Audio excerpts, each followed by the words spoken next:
about Sony and Marvel coming together to do this and why you guys were able to bridge that? I know you guys have known each other for a long time. I think that we've been friends for a long time. We've been fellow Spider-Man lovers for a long time.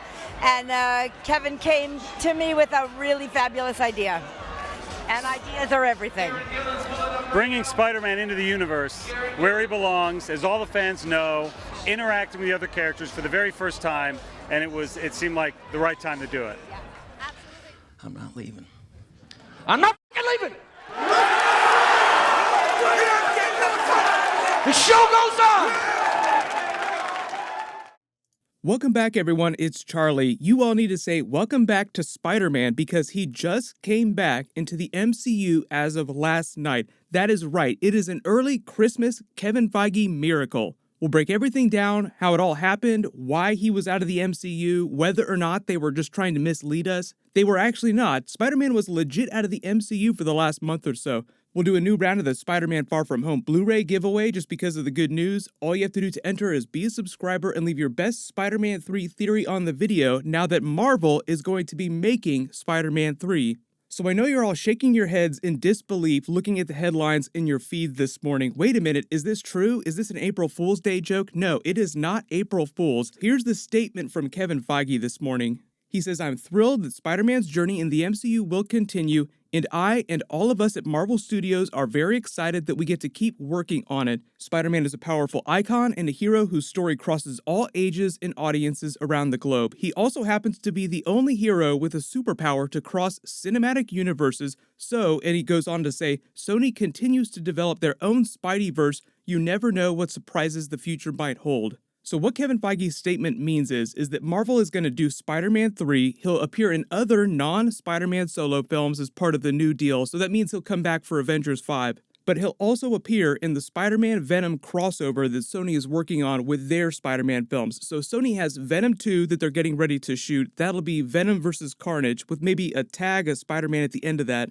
And then Spider-Man 3, the original plan that Marvel had for that is that they were going to do Kraven the Hunter, and it was going to be Spider-Man Hunted because everyone knows his secret identity, so it was going to be all of the villains coming for Spider-Man. And now, probably at the end of Spider-Man 3, there would be some sort of Venom tag because Sony wanted to do 4 films with Tom Holland and Marvel's only doing Spider-Man 3. But it sounds like Marvel and Sony are now on a one-at-a-time movie basis with their co-financing deal. Sony agreed to the terms that Marvel stated in their original offer. Remember all the stories from a month ago when the deal fell apart and everyone's like, Spider-Man's out of the MCU? Well, Sony actually agreed to the terms that Marvel proposed during that initial deal.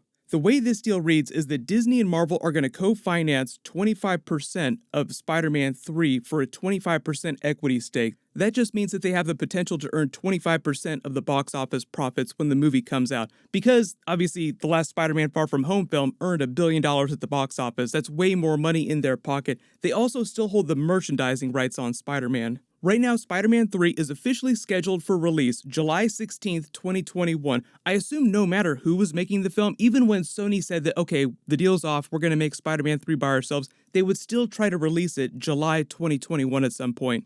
This also confirms my theory that Kevin Feige was secretly talking about Spider-Man Far From Home at his Comic-Con Marvel Phase 4 presentation without actually talking about Spider-Man.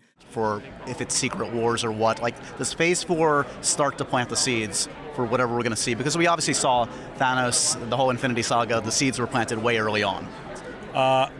Yes. We debated what we should announce today. Should we announce 4 and 5? We've planned them out. We've got 5 years down the road.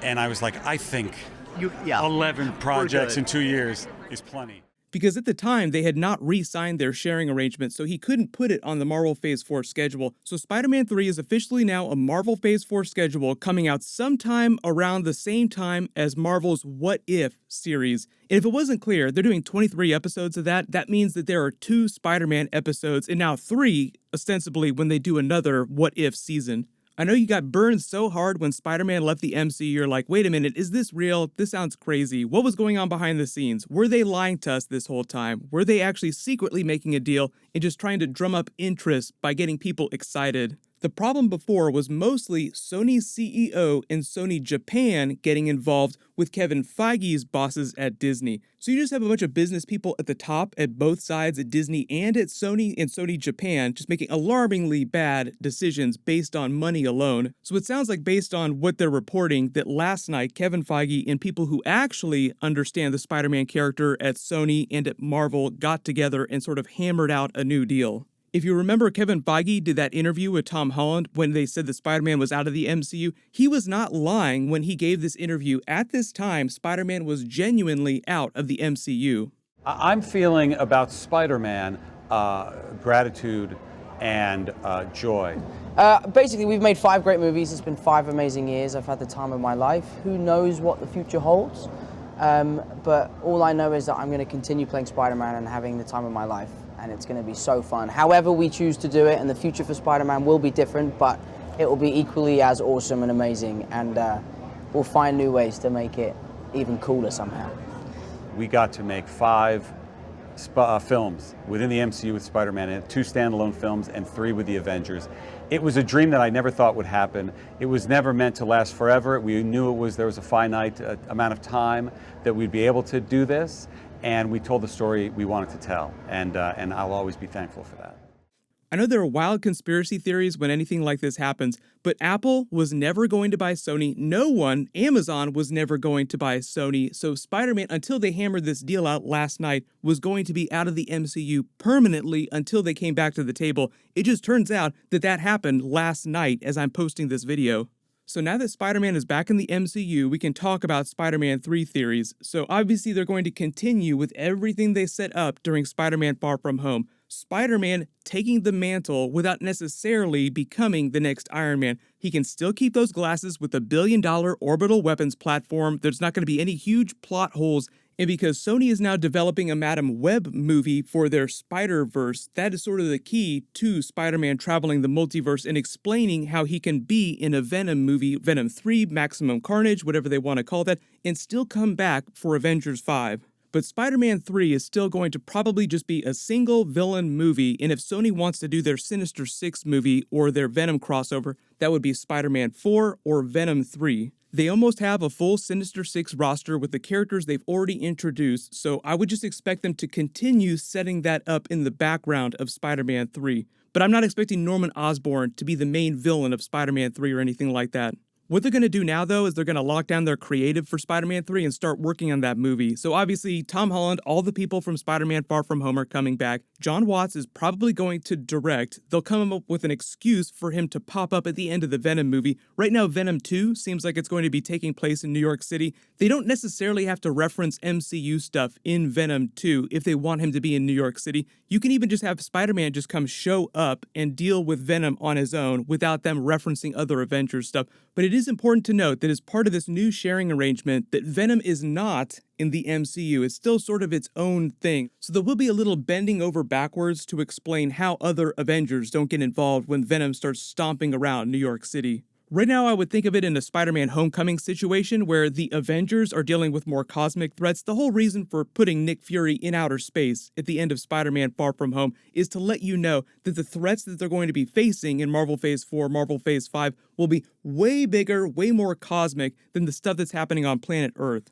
Most of that ground level stuff will be dealt with in those Marvel Phase 4 Disney Plus series like Captain America, Falcon, Winter Soldier series where they're going after Baron Zemo. Very much an Earth-based series. So everybody just post all your theories about Spider-Man 3 and Avengers 5 with Spider-Man in the comments below. And to answer your follow-up question, what they'll probably do after Spider-Man 3 and Avengers 5 is that if Tom Holland wants to keep playing the Spider-Man character, they'll just renegotiate a new Spider-Man sharing arrangement to get him in other Avengers movies like Avengers 6. Obviously now they can put him in Avengers Secret Wars. They can give him the symbiote costume during that, just like the comics. You don't have to shoehorn giving Spider-Man the symbiote in Venom 2 or Venom 3 or anything like that. I totally wasn't expecting this to happen so fast. It's an early Christmas miracle. There's other Marvel videos that I'm working on too. There's a new Ghost Rider video that I'll try to post as quickly as possible. But if you have any of the big questions about what's going on with Spider-Man and how this all came together, just leave them in the comments below. While you wait for everything, click here for my deleted Spider-Man Far From Home post-credit scene with new footage, and click here for that Avengers Infinity Saga trailer and Marvel Phase 4 trailer. Thank you so much for watching. Everybody stay awesome. Spider-Man is back.